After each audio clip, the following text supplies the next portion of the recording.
Whatever you do at the crossroads, don't turn left. Why? This is the first line in a book that Avery claims he did not write.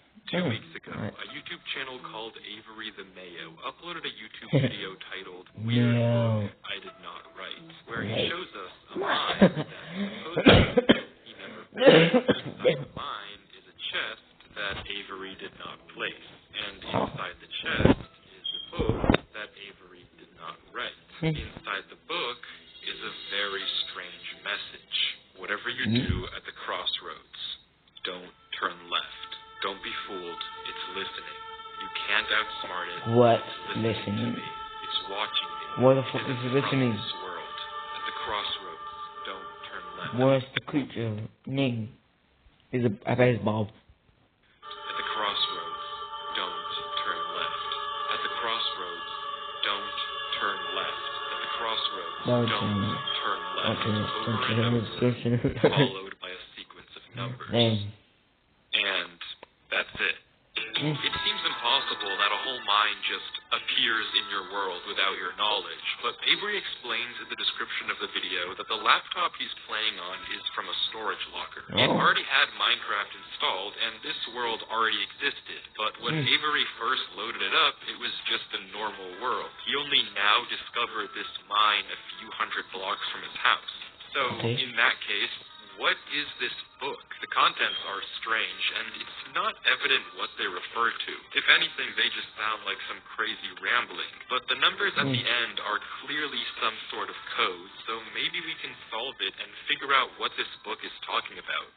Except we can't. The numbers go higher than 26, so it's not any alphabetical code. There are 4 sections, not 3, so it isn't coordinates. And in fact, there's not a single cipher that comes up as a good match for this code. If it is a code, it's unlike any code I've ever seen, and I wasn't able to decipher it. So, is that it? A strange, one-off YouTube video and a dead end? Not quite, because for 2 frames at the very end of the video, Avery's inventory flashes a random pattern of block. And this time, there is a code, because it's the first letter of the name of every block, and capitalizing it if there is more than one, you get a string that perfectly matches the length of a Google Drive link. Enter takes you to a folder. And this is where the true mystery begins. The mystery of a Minecraft world that doesn't exist.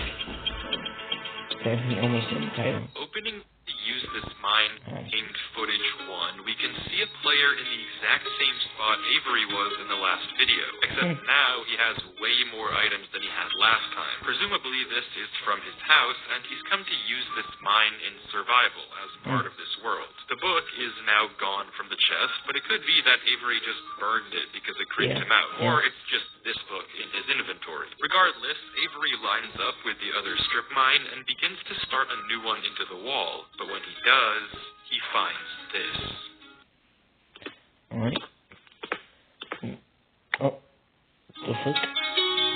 Nothing weird, it's just a cave, and Avery walks in to begin exploring, until he stops and sees this. Why is it just always... It's hard to make out, but as he walks closer, we can see what it is. Moss and grass. This is immediately a red flag, because this kind of terrain does not generate in caves. Avery checks underneath it, but there's nothing else either. And when he runs back to grab his torches, he notices yet another patch of moss in the corner of the cave. Again, not natural, but not leading anywhere either. It's only when he heads back down the cave does he see it. Why is he... Back down the cave does he see it. A tree. Avery approaches the clump of greenery, and there it is. A tree unlike any other oak tree in the entire game. Whatever this is, it isn't normal. Avery backtracks a bit, and we get a better look at this shrub, for lack of a better word. And after some hesitation and circling around it, Avery decides to try mining the tree. And he does, with no problem. It looks just like a normal tree, Except normal trees don't generate underground, and it's not the only one. As Avery goes deeper and deeper into the cave, he passes larger and larger patches of greenery, coming across more shrubs and even more trees and even more moss. He pauses to talk at one point, but instead of commenting on the trees, he brings up something else. It's weird, we've only seen stone. And I guess he's right. The walls of this cave don't have any diorite, granite, andesite, or ores, but come on, there's a bigger elephant in the room here. At some point, though, Avery's wish gets granted, and the cave turns into terracotta, tough, and deep slate. The greenery gets larger and larger, with the trees growing bigger and bigger, until finally, Avery reaches the end.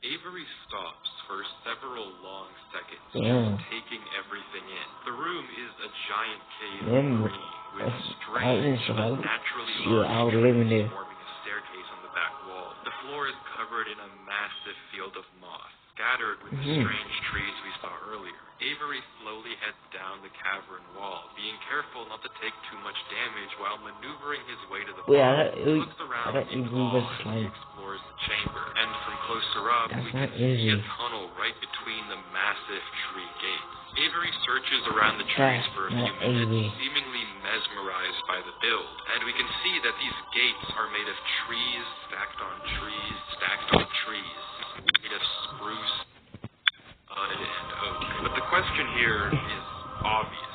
What is this place? This kind of terrain obviously doesn't generate naturally, so who made it, and how does it just appear in Avery's world? Well, if there's any answer to that question, it's through this tunnel, because finally, Avery decides to stop sightseeing and heads down the tunnel at the center of the room. Avery walks through the mud brick tunnel, turning to glance behind him every few steps, but of course, nothing is there. The world is set to single player. At least, it seems that way. Until this happens. Something is wrong. It's almost impossible to notice, but at the far edge of the tunnel, the first pair of torches has suddenly been wiped out. Avery stares for a few seconds and continues walking. Another pair of torches is gone. I'm not scared of torches turning off.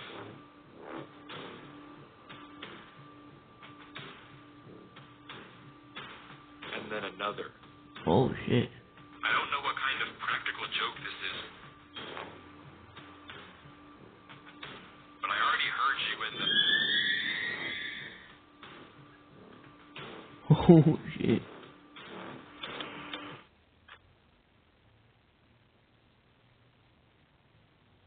What? One. I'm not scared of a game.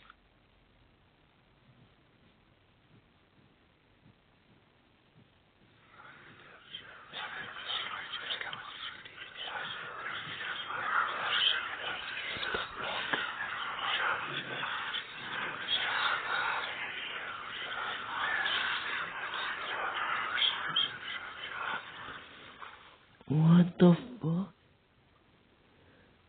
No. What the fuck was that?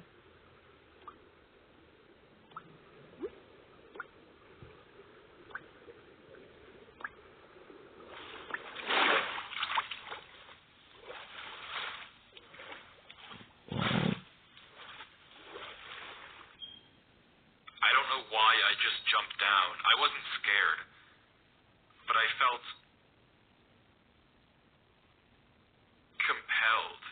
I've never felt like that in my life.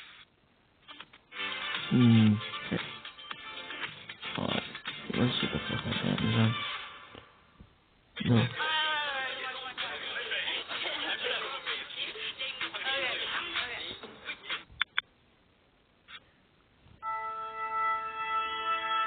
What is going on here? Things just went from strange to incredibly creepy in a matter of seconds. second. This doesn't just happen on a normal world, but Avery did say he found this world on a computer he got from a storage locker. So maybe this is just a world that the old owner of this computer created, and it's just some strange adventure horror map.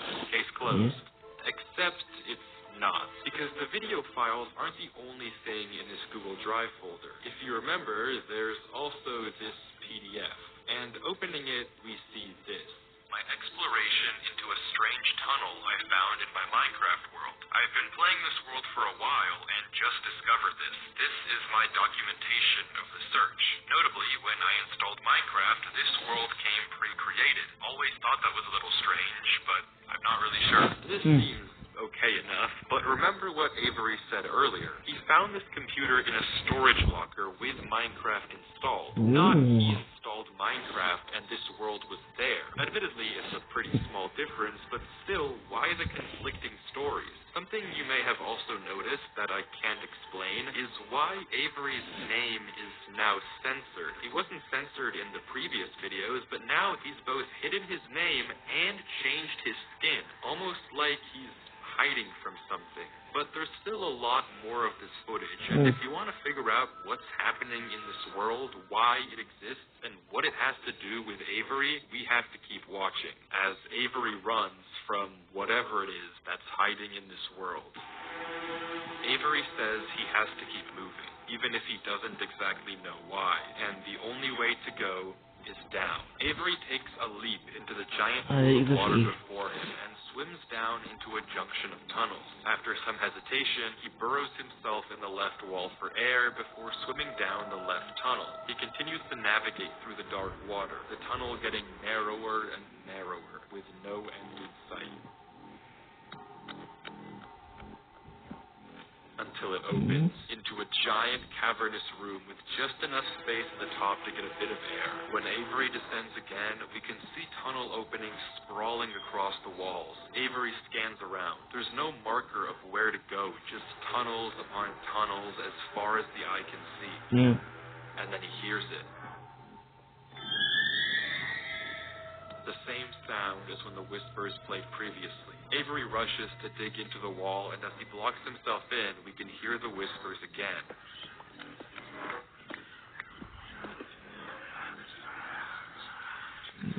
It's quieter, but still there, as if they're passing by him. When the coast is clear, Avery digs out. But now what? He has no choice but to gamble on a tunnel and hope it's correct. He scans the walls again, no obvious sign of which one to pick. So finally, he rolls the dice.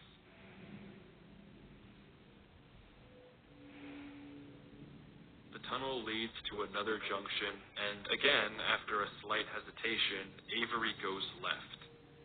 The tunnel continues, getting narrower and narrower. And narrower. Oh shit. Until finally,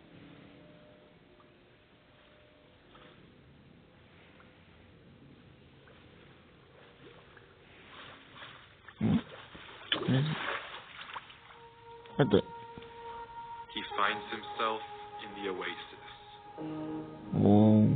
Avery looks around the room, strangely, almost peaceful. He's in the middle of a square pond, flanked on all sides by the same uncanny trees. He stares off at the water for a second before towering up and getting a good look around. Nothing but trees as far as the eye can see. For a moment, he pauses. Before something snaps, and he crafts a boat to get to the center of the lake. Without hesitation, he dives down into the tunnel and plugs up the hole. He makes another trip for good measure, plugging it even further. If this thing comes through here again, it has to break that, but I need to explore. He sails back to the edge of the lake. What it can't avoid doing is loading the chunk. Avery chops a few trees and crafts a hopper with the spare iron in his inventory. His plan is simple. Set a trap for the thing following him. But wait, did I miss something? Because how does he know that something is following him? Sure, those torches turned off, and yeah, we heard those noises before, but there's actually an even stronger piece of evidence I haven't mentioned. mentioned, remember when Avery said this? I've already heard you in the cave. Well, it took me a second to figure out what exactly he meant, but then I heard this. Soft or firm? Why not both? Introducing the new Comfort Mode mattress. Also, here, How did you get this? Damn.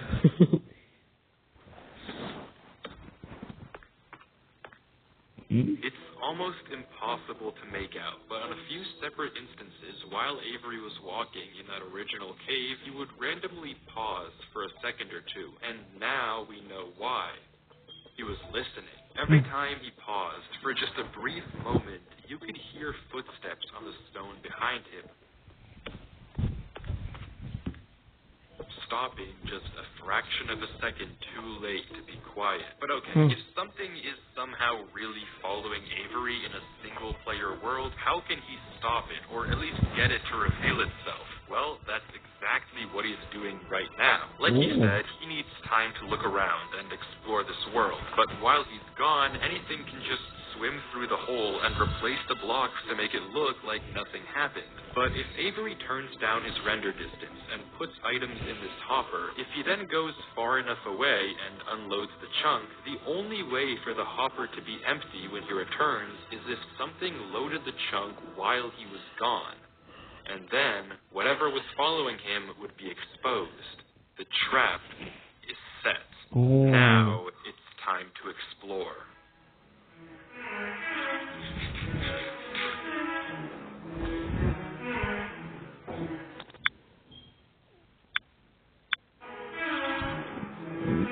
What is that noise? This is that sick noise I'm hearing. Wow.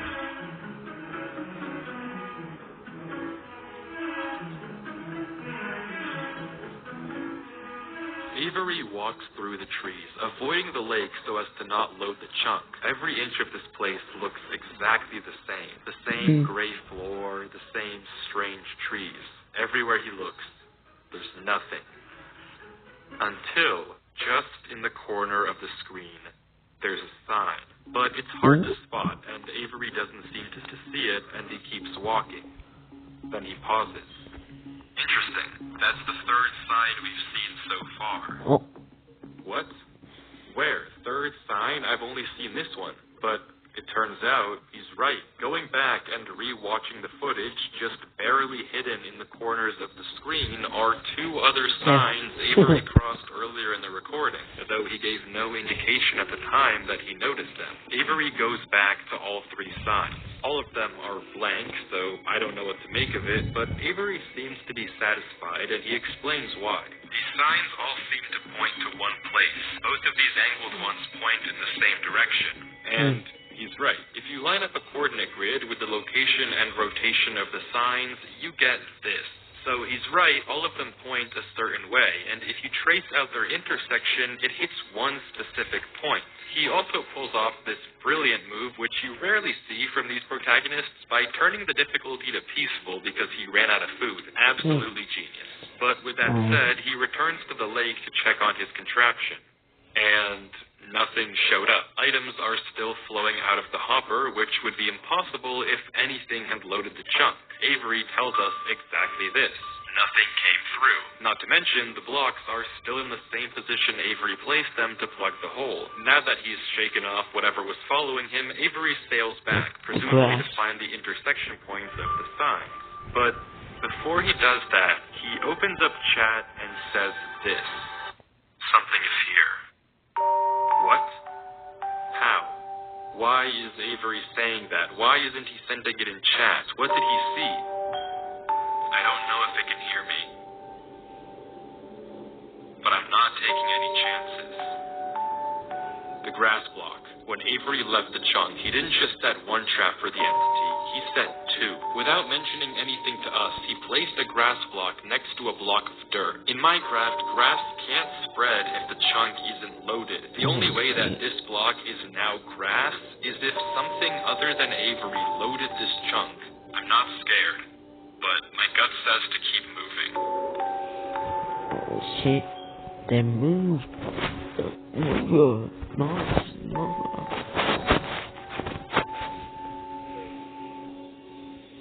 Maybe I am scared.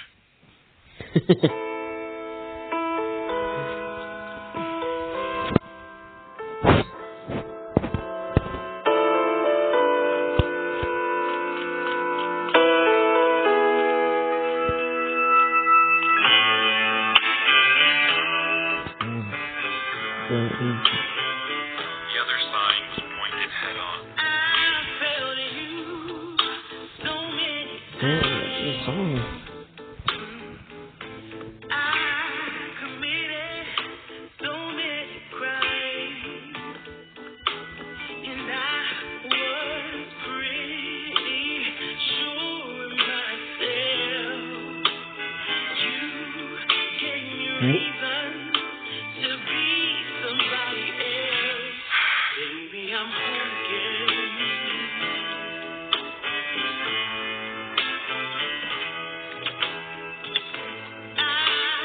Whoa. Avery walks through a tunnel which quickly turns into a maze. And slowly but surely, dead end after dead end, Avery navigates through it.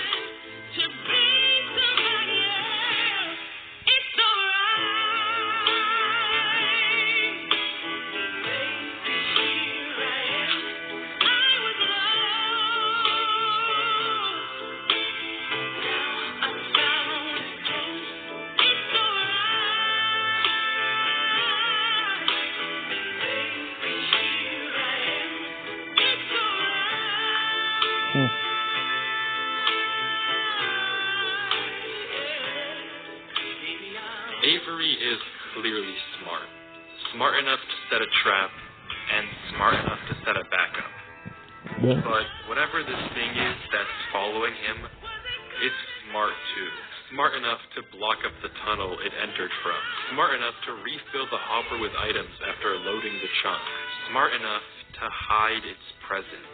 This world seems to be guiding Avery somewhere. The whispers in this tunnel coercing him to enter the cave. The signs pointing to the secret entrance under the tree. Whatever this world is, it's leading Avery.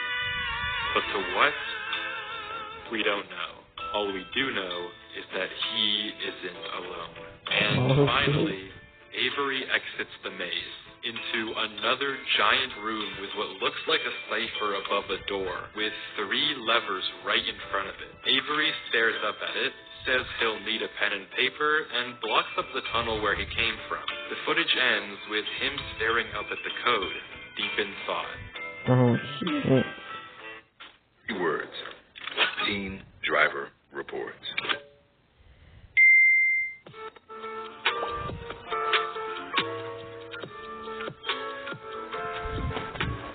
Fuck off, Facebook.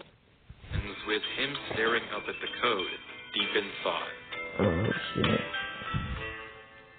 From what I can see, the code atop the doorway looks something like this. It doesn't immediately remind me of anything, and plugging it into a cipher decoder gives me no ideas either. Running each of the candidate ciphers just gives gibberish every single time. Whatever this code is, there's unfortunately no way that I or Avery can solve it. The second half of the footage picks up with 17 minutes of just staring at the wall. And then he gets it. Okay, I guess it was solvable. Avery says it's a good poem, but doesn't actually reveal what it said, only that it uses cipher stacking, a technique where 2 ciphers are layered one on top of the other to make a code almost undecipherable. How Avery actually solved it with a pen and paper is beyond me, but the puzzle isn't over yet. There's still this gate, which Avery suspects is some sort of combination lock. But instead of a pen and paper, his solution this time is a bit more, how do I put this, efficient.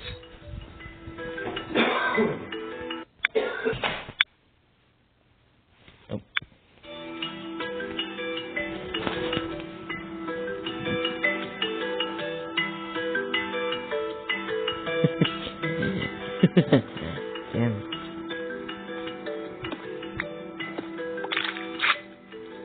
that... Wait, who's Durlord 3? For the first time in this footage, Avery's sensor bar lingers for just a second too short, and we get a glimpse of the name. This isn't Avery's name. This isn't Avery's skin. Maybe the reason that we got two different stories about where this world came from is because the player we've been watching this entire time isn't Avery at all. But if that's the case, then who is this? The world at the beginning is clearly the same one that Avery was playing on. So what's going on here? If it is Avery on an alt account, why the conflicting stories in the description and the document? And if it's not Avery, then who is this other person, and why are they claiming that this is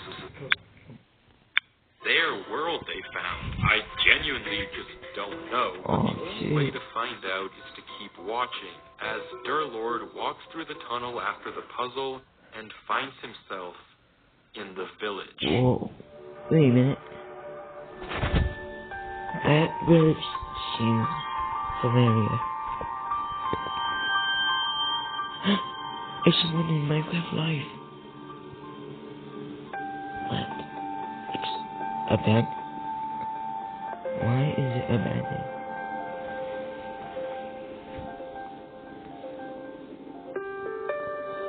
What the hell? What the Viking was it? Abandoned.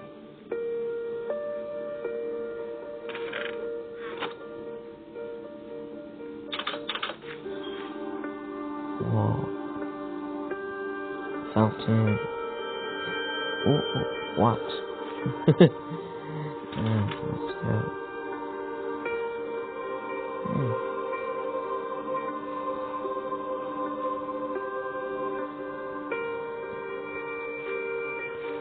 Strange.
Wow.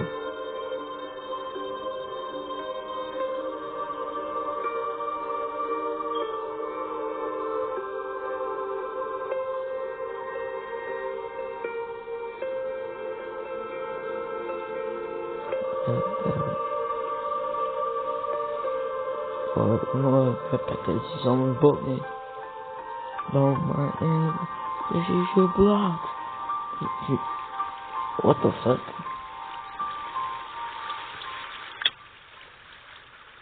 Oh. It's empty.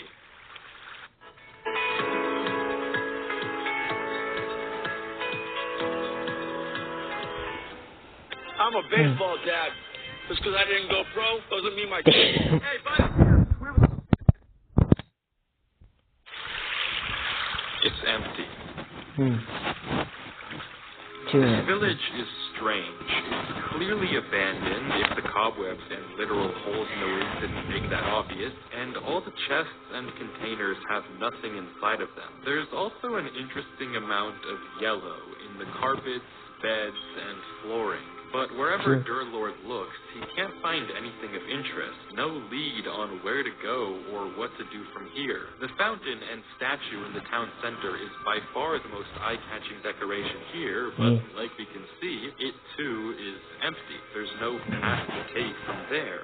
So, Is this the final area then? The final answer to what's been going on with this world and what's been following him? I'm not sure, and clearly Durlord isn't either, since he keeps looking around for anything out of the ordinary, anything that might give him a clue of where to look next.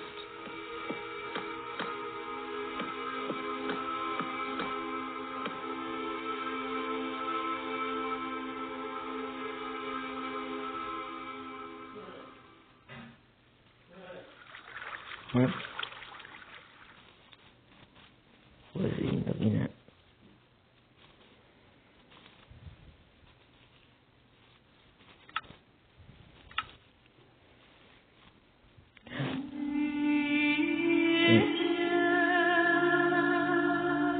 Okay.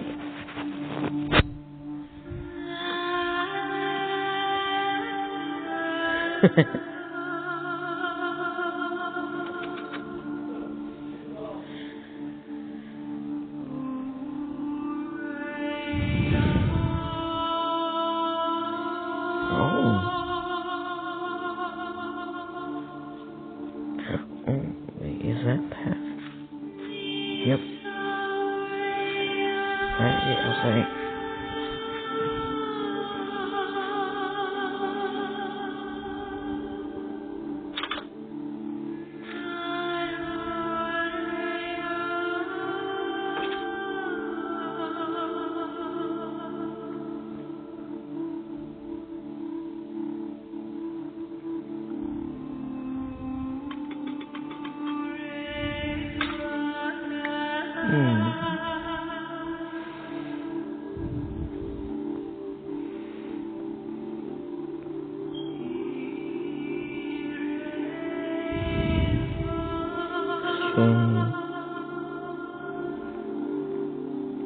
The one that doesn't have yet.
Devotion will save them.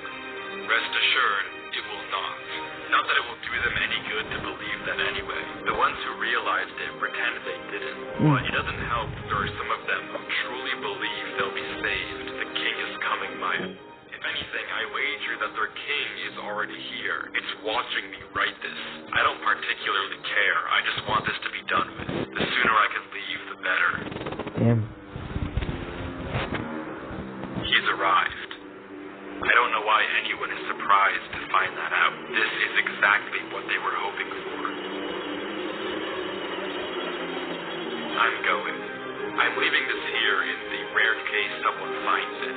If you have found this, I implore you, turn back. Disconnect. Forget about this world. It's not for you. If you've come here, you must be curious. I know you must want to continue onwards. So I know that this is a heavy ask. But please, do not go any further. For your own good, do not.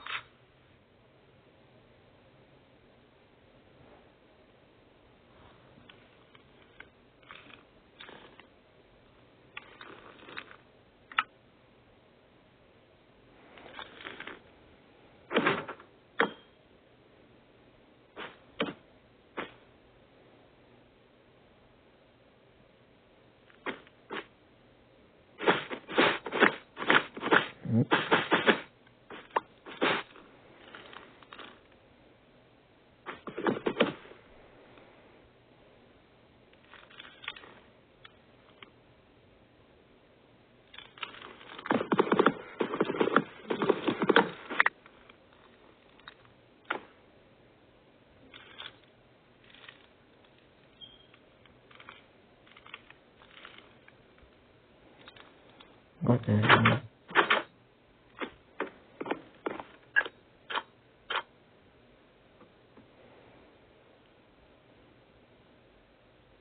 You do today changes what you need tonight. What? Get personalized comfort from Sleep Number.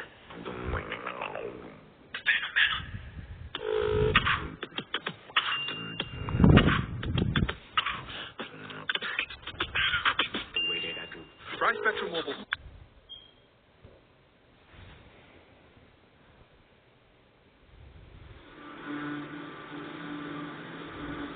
No, hurry.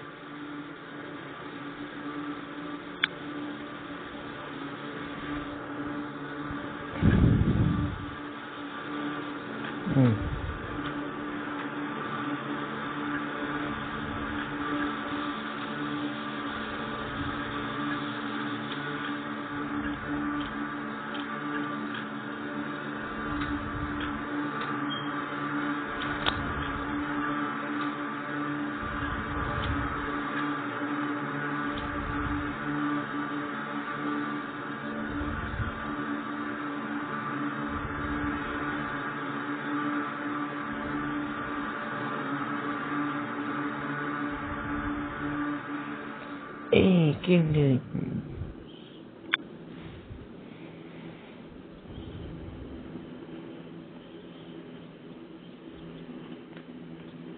he turned left.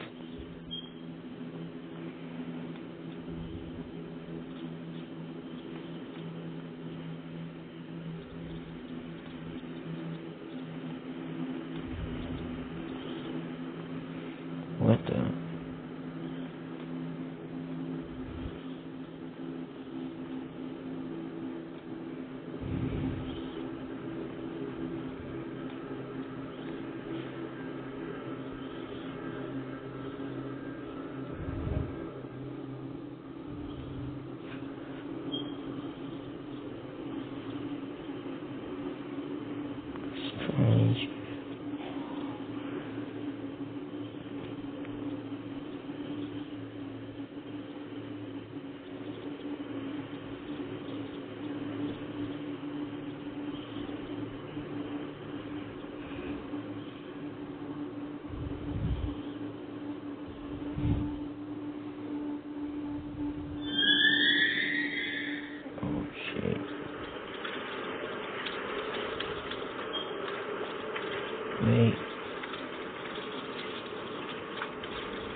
Was he?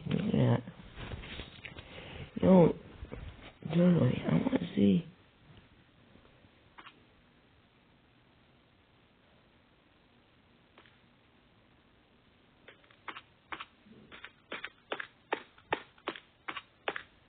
What did he do?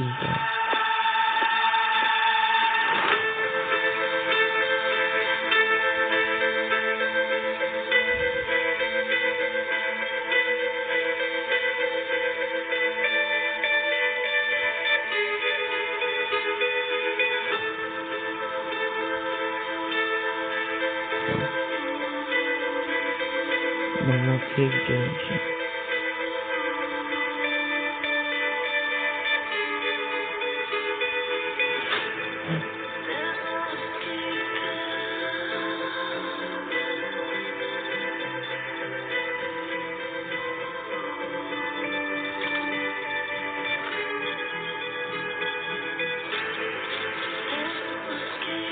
Whatever you do at the crossroads, don't turn left. Don't be fooled. It's listening. You can't outsmart it. It's listening to me. It's watching me. It isn't from this world. At the crossroads, don't turn left. At the crossroads, don't turn left. At the crossroads, don't turn left. At the crossroads, don't turn left. And the footage ends. Right there. Durlord was the person who wrote the book in Avery's world. How? It shouldn't even be possible that the tunnel led him back to that mine. Durlord found this world on his computer, and Avery found Durlord's old laptop in the storage locker and has been playing on it ever since. But what is this world? What was following Durlord in this footage? And most importantly, what was behind those gates? I didn't put that sensor bar there. That was in the original footage. Whatever is behind that black square was enough to drive probably the smartest protagonist I've ever seen into running for his life. Something that a whole village of people was trying to summon. Something that this entire world has been hiding. A king? What does that even mean? I don't know what to tell you, but I can tell you one thing. The code at the end of the book, now with this footage, we can solve it. Each number corresponds to one slot in Durlord's inventory. 1 here and 36 here. Take the first letter of each item, or whatever number is indicated after the dash. From that, we can get this. Run Avery. It's here. Durlord was giving one last warning, hoping that whatever was following him wouldn't see. But how? How would he possibly know that Avery would find this world? There's no way for him to know who Avery even is. Whatever he saw behind those doors, whatever he knows about this world now, we may never understand. But one thing is certain. Whatever was coming for him is coming for Avery next. This isn't over.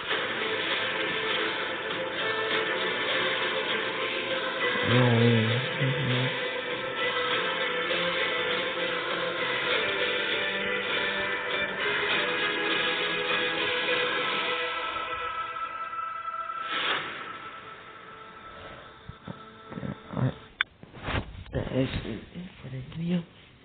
Make sure you check out some of the Wi-Fi's video. Damn, this shit was good as fuck. Holy shit. If you want me to react to part 2 of it, then you can comment on me now. Guys, this shit. The question, what the fuck? Link to the description is in.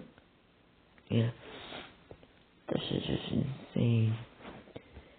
See you in the next one. Bye. Make sure you like it.